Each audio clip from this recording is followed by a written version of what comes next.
idea, you put your finger on there and it unlocks. Brilliant. Absolutely fantastic. Now a YouTuber found an issue with this. They discovered that with enough force you could actually unscrew the back of the lock and open it. And it turned out it was a manufacturing flaw in one lock. It was just one issue with one lock. But we were interested. We wanted to know, are there more problems? So we bought some. And I discovered that it doesn't just open from your finger. You can also use Bluetooth, so you can get hold of your smartphone. And one of my colleagues noticed that you could actually pick up and unlock the lock to order. And here's how he did it. He looked at the mobile app, he took it apart, he reverse engineered it to understand how it worked. And in there he discovered he needed a key. He needed an electronic key to unlock this device. But the key to unlock it was the Bluetooth ID of the lock. Bluetooth MAC address is the one thing that is sent out by this lock. It's a bit like leaving the keys to your lock next to it.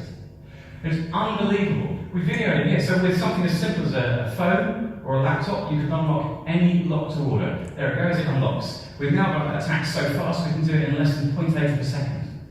That's crazy, right? But then it got worse, because what chance I'm going to find one of these?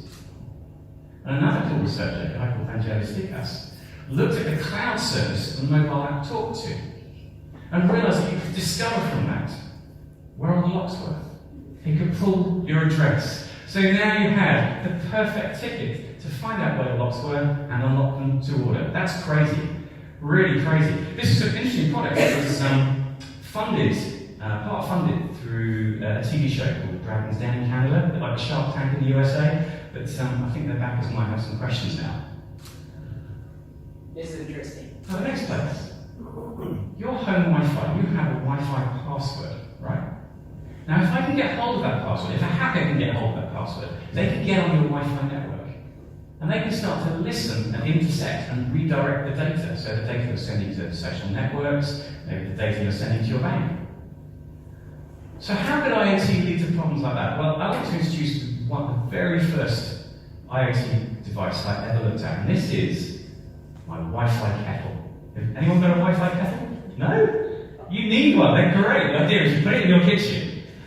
You leave it in your kitchen, then you get your cell phone, you go to bed, and you wake up in the morning, you press the button on the app, and by the time you get to your kitchen, you've got a kettle full of boiling water. Wow! Saving you 30 seconds of your day. £100. Now, I looked at this with some of my colleagues and thought, I wonder, can that be secure? And I thought I'd show you how we went about hacking it. So the first thing we need to do is connect to it. We discovered you could connect to the kettle over Wi-Fi. But it's okay, it's got a password. Now without a password, I can't go any further, I'm stuck. But I thought, I wonder what we can do. So we took the kettle apart. And in there we found some chips. And that's the manual for the chips. I thought, I wonder, why don't we have a little look through the manual for the chips? The word password. And there we go. System password is 6 zeros. Surely hacking is more difficult than this, right? So 1, 2, 3, 4, 5, 6. Wow.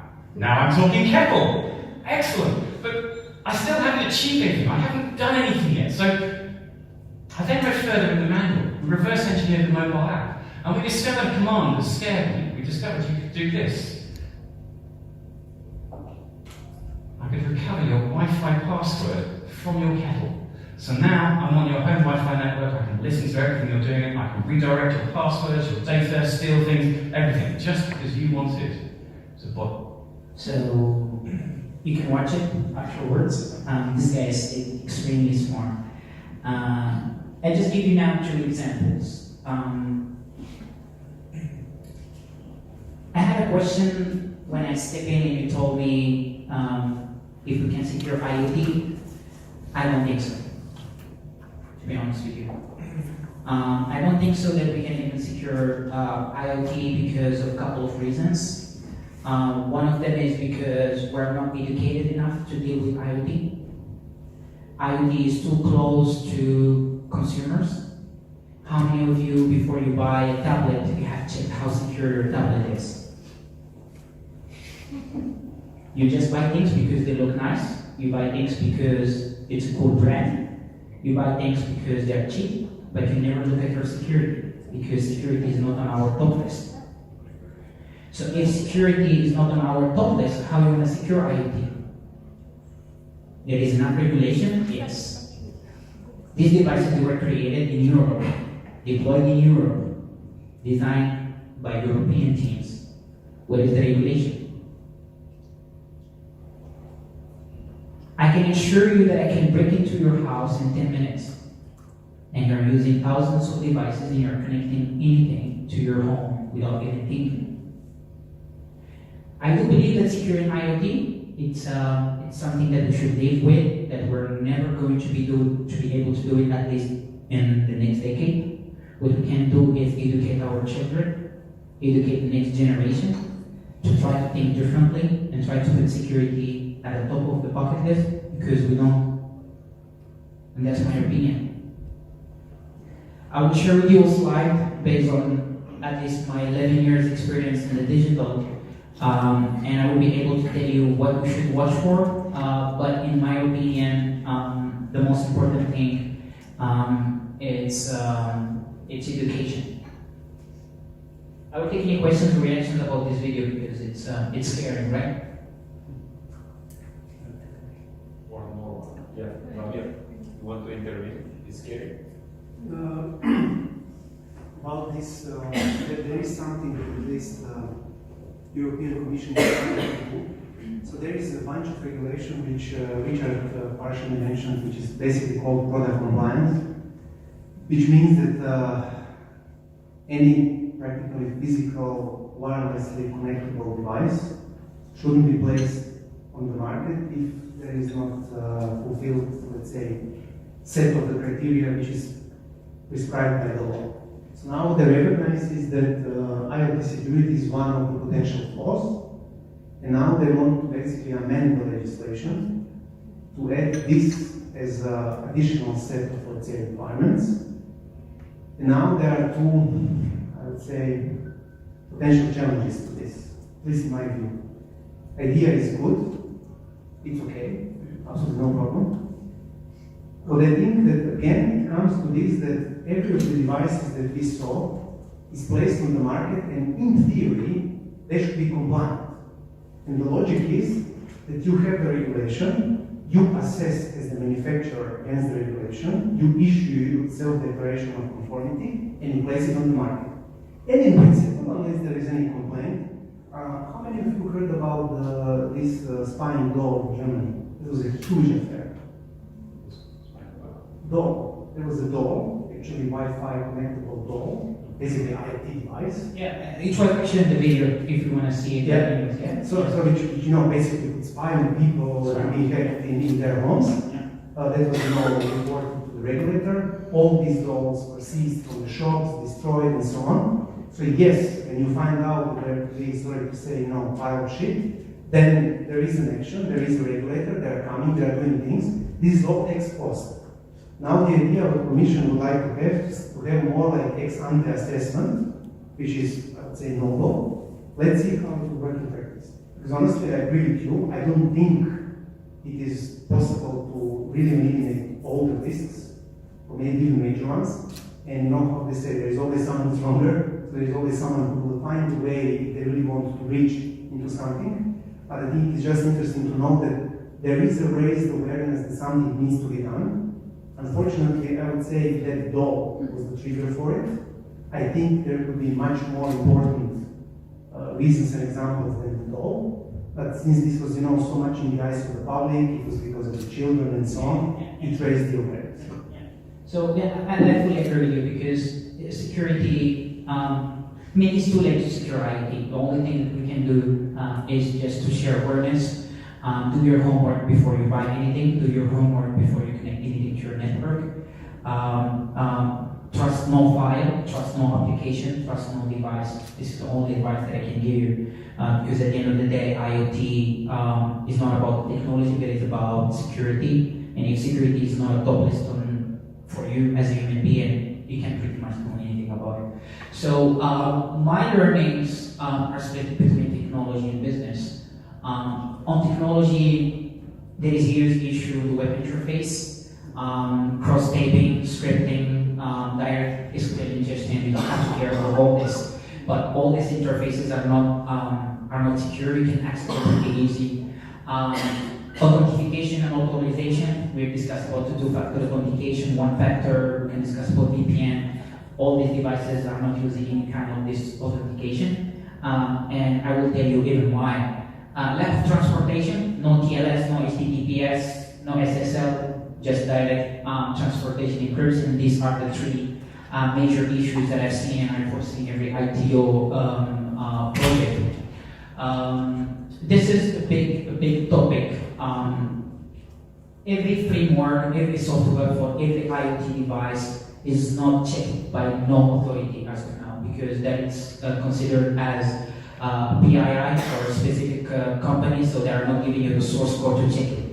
So you cannot pretty much check what kind of code is there, or you cannot check pretty much what kind of algorithm this framework is using. And 99% of this framework on IoT, they have all kind of backdoor that is used for the vendor to be able to access the device, to do a patching or to do an upgrade or downgrade. And because pretty much if I'm going to sell you an IoT device, when I implement it, I should have access to upgrade or downgrade the IoT device. And I have all the time, I leave all the time a backdoor in the system. So this is a big issue, and we're not checking enough the frameworks.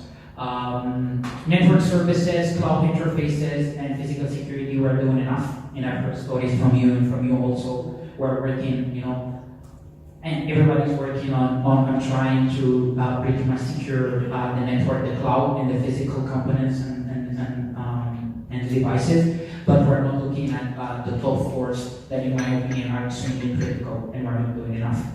There is also some business requirements, and I think that this is where the biggest problem is. IoT is very close to the business. Sometimes, for the sake of money, businesses don't even think about security. So they just change the process constantly. They want to just earn more money. They want to just use the data to be moral or immoral. Doesn't matter. Money counts.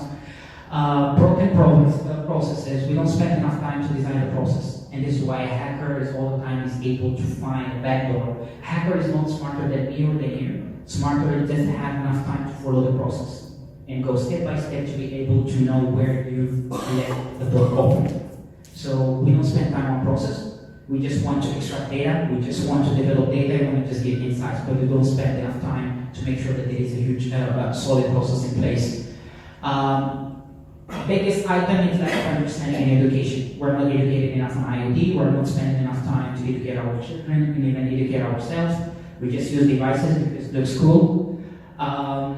Missing regulations and standards. This is again my opinion. We talk the talk, but reality is totally different. These are pretty much what we have discussed. That security is not on the top of the list, not even for the manufacturer of the device, and not even for us as consumers. So this is my opinion. That the only thing that we can do is educate ourselves, because the ticking bomb is already in our hands. So I don't know if you agree or not, but this is my perspective on this. I personally agree with you. And I know I was present at some conferences with people who are producing either modules or chips. They were openly saying, we don't do security, because first of all, if we would add security, that would actually double the cost of production. And if we have, let's say, a chip which they produce for, let's say, $1, if they would have to add security, it would become $5. And then, of course, if they sell this chip, and these chips are parts of the modules, then modules are more expensive, and module is a part of the more complex unit. Then this unit comes into the system, and it all multiplies. So what started with $1 and $5 becomes thousands at the end. And of course, for them, and what they say? They say, we're not doing it because actually no one is asking. That's interesting. Yeah, I know. And the second one, in my opinion, that if you increase the security on IoT devices, nobody will use it.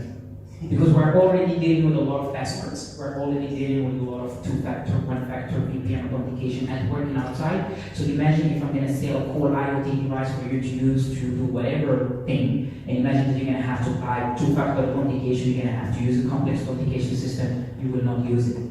So the beauty in why IoT is used is because simple, everybody can plug it. Because if you're going to increase security on the meanwhile, the user will go down. because nobody would like to deal with IoT with very complex authentication systems and with high security levels. So you just want to use easy peasy stuff to just connect them to the internet and do whatever thing you want. And I think and I believe that if we're going to reach to a very strong regulation standards in terms of development, in terms of product, I think that the usage of IoT will drop significantly. That's my opinion. And it's a dirty game where we're just leaving IoT devices going into the market. We're just collecting data. And I think that IoT is about that as a business. You just collect everything. Yeah. I mean, there is, again, intention from the Commission to do something on it. There is something called Cybersecurity Act. It's supposed to deal with the assessment of the IoT per sector, security risks, and then identify their gaps in standards or whatever regulations is needed, and to do this. And they made a sort of assessment of the priorities. And of course, consumer IoT, like you mentioned, is among one, because this is exactly what you mentioned, a plug and play, simple, not much thinking, and so on. And of course, the risk is the highest. One thing that they still don't know how to tackle is more industrial one, because of course, per sector it's very different. And there is another thing, that I mentioned for the previous compliance regulation, there is another piece that they want to do, which is about the software and firmware. When they plan to do that, when the device is placed on the market, the interplay between the software and the hardware is assessed, Yes. and if it is complied, you put it on the market. But then, of course, you have upgrades and downgrades. And what they are now want to say is that whatever you do after, you need to ensure that it equally complies like when you placed it on the market. How that will work, let's see. It was triggered actually by the software updates of Apple and Microsoft, to be honest. Yeah. That was the trigger. Yeah. But it will become pervasive in the sense that it will work for any device that will be placed in the market.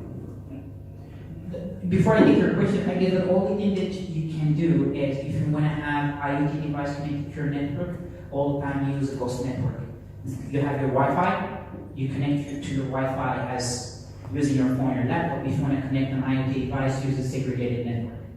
That means that try to keep the IoT devices outside your physical network. You can have two routers. One router we can use it for IoT devices, and another router we can use it for trusted devices, because you never trust what you're going to connect to your Wi-Fi. Or turn them off. Yeah, or turn them on. Sometimes it's Yeah, use them Wi-Fi. Yeah. Maybe contradicting you a bit on the last part, especially. I think it's, from my perspective, it's very dangerous to hear from a head of digital innovation asking where is the law. Because the policymakers that are not here in this room, because they don't want to come to these kind of events, are jumping for this in order to push their own kinds of law, especially national ones, which don't always go in the right direction, to be very euphemistic. So I think the law is in the official journal. It should stay there. It should be implemented by the regulators when it needs to be implemented by the regulators. And we shouldn't be jumping on the other wagon and trying to have regulatory standards for everything. And because this will lead us to a path where it will be no digital innovation in certain countries. And I think here there is a gap between EU and USA, especially for this reason. At the same time, what it needs to be done, and here I totally agree with you, it's the education part and it's empowering the users and the consumers. As you said, if the consumer will go against IoT, that's good. It's your business, bad business, you lose money, that's it, life is hard. So maybe this is the trend in going and not going so much on the regulatory things, which the European Commission thinks at a very high level and say, it's a great standard for EU, this will work perfectly. And then you go in each member state and you see that in Germany you have strong authorities and in Romania you have basically no authority. And you end up with a different playing field and you end up with not a common European Union. So I would personally be very, very skeptical in talking about regulation from an innovation perspective. But regulation has nothing to do with innovation. And you just answered the question yourself. I didn't say that there is no regulation, I said it's missing regulation. And innovation has to do nothing with regulation because you can use dummy data. So usually when we develop a prototype, we never use real data. So we just use dummy data. So innovation in terms of digital, in terms of building algorithms, has nothing to do with production data. So there is all the time a way to create dummy data to be able to build solutions. I would say that it's missing regulation because as a digital professional, if I'm going to have to build a solution for Germany, I have regulation. But what about if this is a global corporation that has a delivery center in Bucharest? What am I do? Should I use the same standards in Bucharest? What if I'm using and I'm building a solution for a Japanese company that is active in the US? Should I use the Japanese regulation or should I use the US storage regulation? What if I'm building a data analytical tool for France, where I have to store data in France? And who's going to use the tool is going to be in China. So I'm speaking from a standpoint as a professional because I have to deal with all this. And I don't know sometimes what I have to do. Because I build a solution for a corporation, for a business, and I'm doing IoT, which is industrial IoT, and I'm building solutions for corporations so this solution can go global. And I don't have a global framework. I don't have a global one way of working. I have that's what I'm saying. It's missing regulation because you should have a global standard. You should have an ethical standard on how to use data. And then from there, you should make sure that whatever you do, you just maybe cross the line, you never cross the line, you never double the work, because I cannot have 2 or 3 applications for every country, because every country is having different regulations for data privacy and data security. That's reality. Well, yeah, and the reality is that the only standard that was almost close to being imposed at the European, at the worldwide level, with the ITU trying to regulate the internet, was to get the Russians. That's the thing. So if you're talking about global regulation, you already start about talking about geopolitics and interests of the countries, and then we're going into a black hole, which I don't know if that's the direction. And guess what? The IoT is already in that black hole. That's what I'm trying to say by missing regulation. And it is, let's agree to disagree, but the idea is you cannot go global with a solution if you don't have global regulation. That's only my concern by saying it's missing regulatory standards, because you have to build stuff in pockets, and building stuff in pockets, innovation cannot happen. And that's the biggest challenge actually, because the regulation innovation cannot happen. Any questions? That makes any sense? Do you agree with this debate? You want to deep dive more? Or? You want to read the lawyers, so you can know. But this is reality. This is reality. Go to a good lawyer and advise what the jurisdiction. I fully agree with you, but just imagine. From privacy like finance or any other domain, there are countries in which you are having regulation and other countries which are having other regulations. So when you do a product, you lean back for the respective country, whatever it applies for the respective country. Unless you are doing a global solution or European solution and you have a regulation, a direct regulation over that. So yes, maybe you are lucky enough to go on European. Not really. I mean, the biggest challenge on innovation as of now in digital, and why we're able to test and build prototype, but we're not able to help enough businesses because of the different fragmentation in different geographical areas and different delivery centers from different countries. So sometimes you're going to have to build an application. I have to check with legal in France. I have to check with legal in Germany. Germany wants data to be stored in Germany. In France, they want to have data stored in France. I need to have 2 databases instead of having one. Then the quality of the database will, and then we're going to have totally different discussions. So the idea is, if you guys will not agree on what is the standard, because IoT is global. If you cannot, that's again why the innovation doesn't happen enough. And that's why we don't see enough. And that's why IoT is not secure enough, because everybody is looking at things from his perspective. Maybe we should just take a break and try to think differently and try to see how we can join efforts from different countries and different authorities to have a standard. And then I do agree that it will be some deviation, but not drastic deviations, to be honest with you. If I'm going to have to build something for Germany, it looks very nice. I'm going to have to do it in China, it's totally different. So how am I be able to innovate, guys? I can. Yeah, so let's continue to be pragmatic. Yeah. If if we all have the same standard, we are not standing at the same table. You will not have a job because only the big firms will get the big projects, which will be standard all over. Then the bigger profession in this field will be extremely limited. So Okay. we want to do business as well. I agree. But there is something we should call global data privacy, right? Data privacy is pretty much the same across the globe. No. No? No, it's very different. 80%? 70%? No. No? No. At least in European Union, we have a. No. Let's leave European Union. Let's talk about Europe. Exactly. We're not talking about China here because they have a different way of seeing. China has a social credit system, so no privacy there. Japan has a totally different understanding of privacy. Aboriginals in Australia has a totally different privacy model. They have one. Africa, we talk about it. US is against everyone, and Canada is with Europe. And what does we discuss a common framework? Come on. And how you want to secure ID then? Well, I don't want to secure it. I totally agree with you that securing about it doesn't work. Doesn't exist. There we go. With this. So we expect you to be creative. Creative we are now. We are creative enough. I mean, we find our ways because I guess the. And flexible in terms of. And let me tell you why, because we are.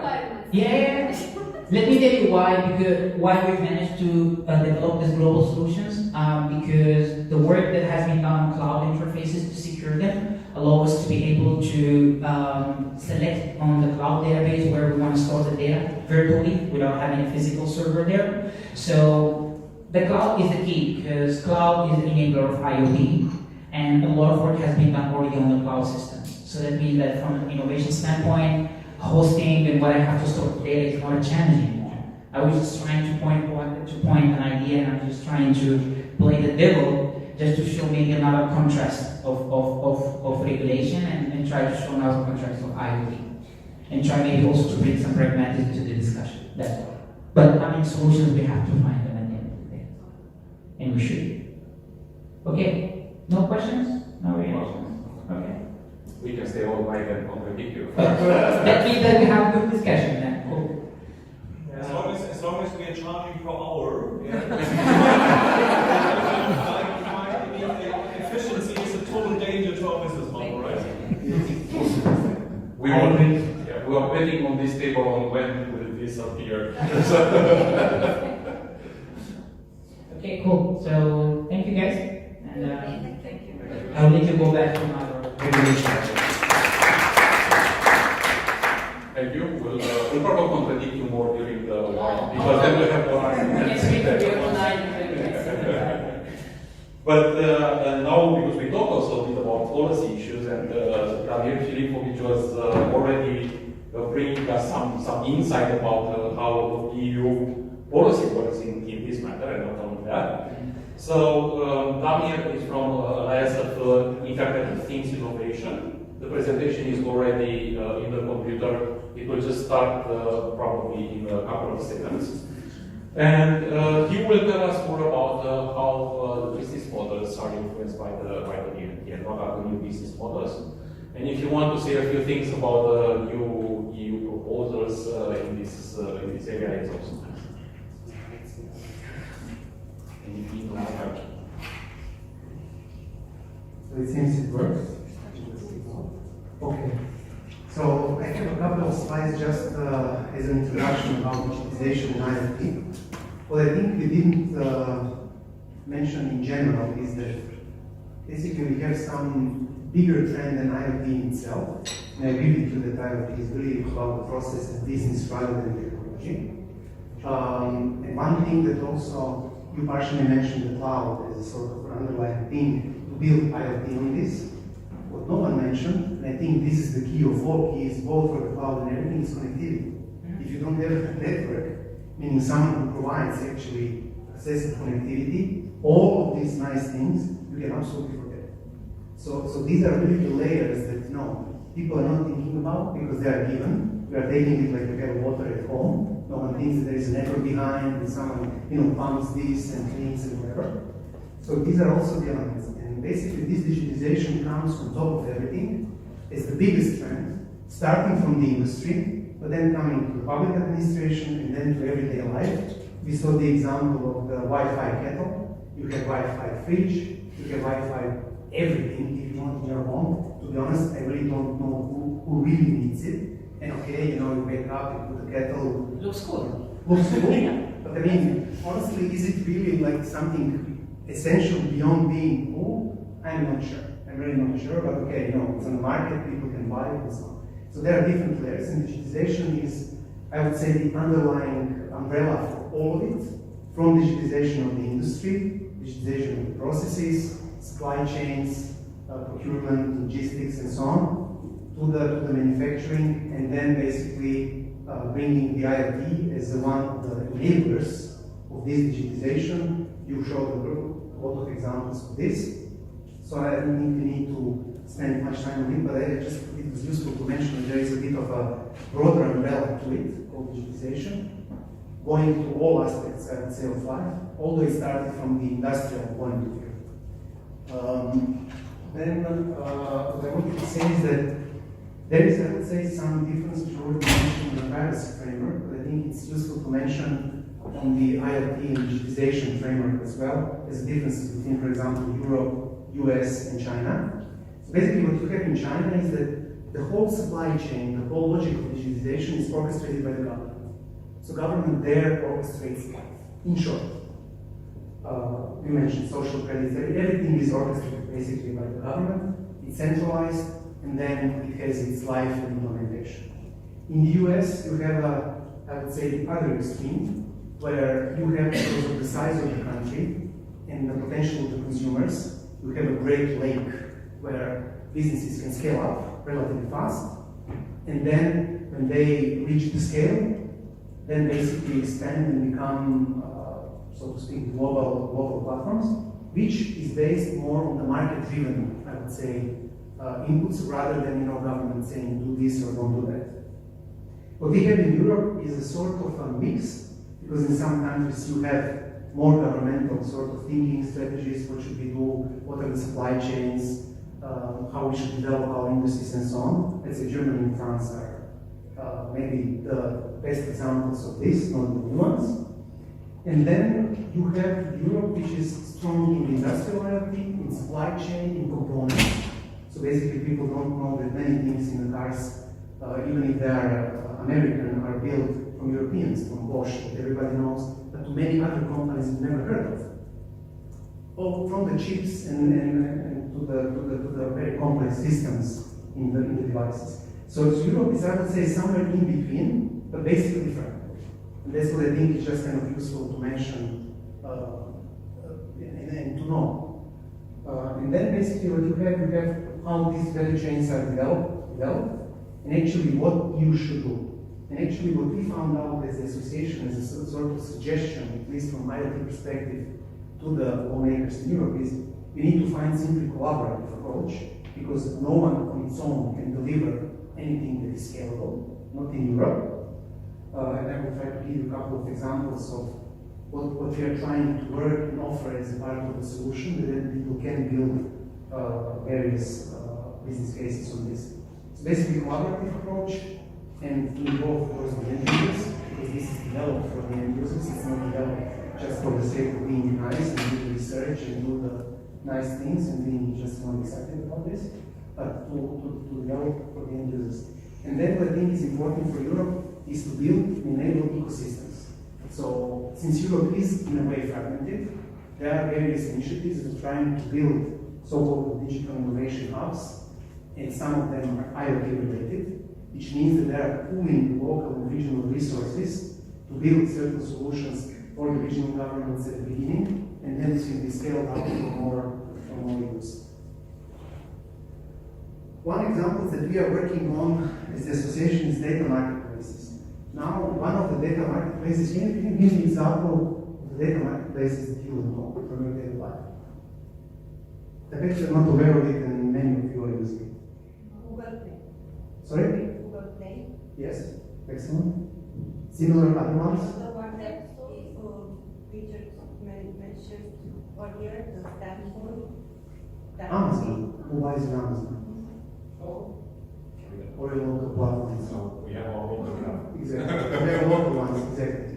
So you know, I mean, this is the example. So everybody, in a way, heard about data marketplace as such.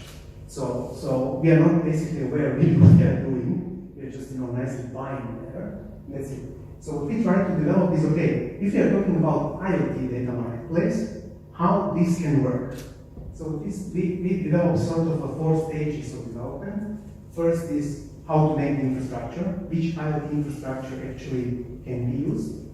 Then data generation and integration, which means, okay, you have a nice infrastructure, good, what are you going to do with it? You mentioned also, you know, dummy data. So you need to build data actually to power that platform, otherwise the platform is not really useful. And then you have next layer built with analytics, demand for external data, meaning, okay, you build a platform, you get the data, what are you going to do with this data? You need to figure out what to do with this data. And then you have basically cross-leveraging, like, you know, buying, selling, using this data for various applications and services that you can build once you analyze what this data is worth for. Morally, ethically, and so on. And what I think is important to mention that here, it comes a variety of technologies. So yes, we may talk about IoT and security cards IoT, but then we are talking about artificial intelligence and machine learning, very important, no analytics without that. And we wouldn't be aware of how much this is already used. Just go to your bank and then you will see how they will, you know, put you to the system where you will go. This is part of AI and machine learning, just as an example. And then you have mobile and edge computing, which means if you are to process something closer to the end user, you need to have capacity to do it. You cannot do it in remote data centers.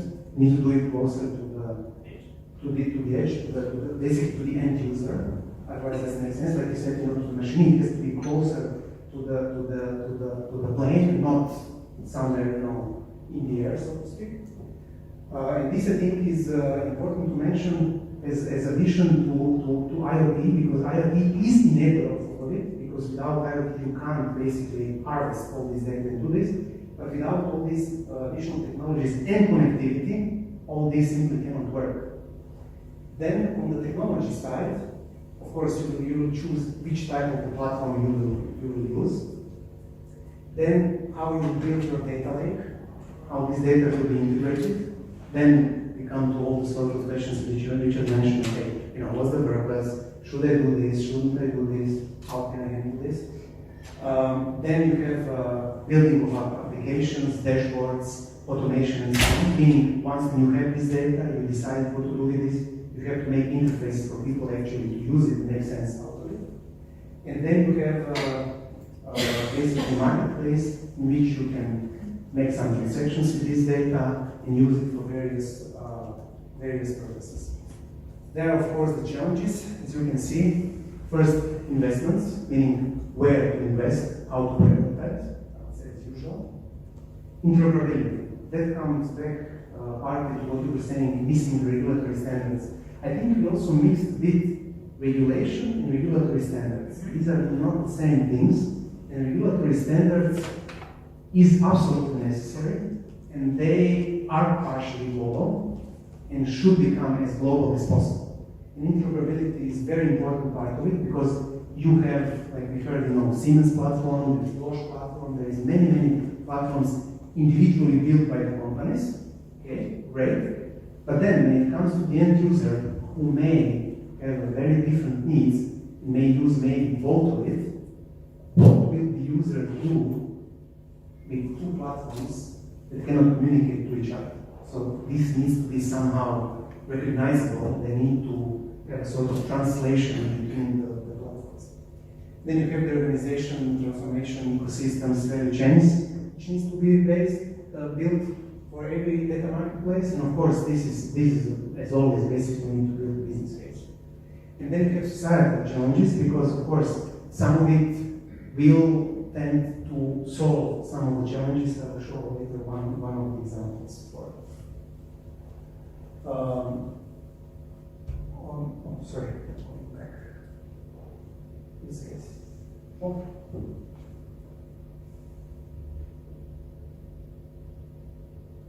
Okay, let's start with this one.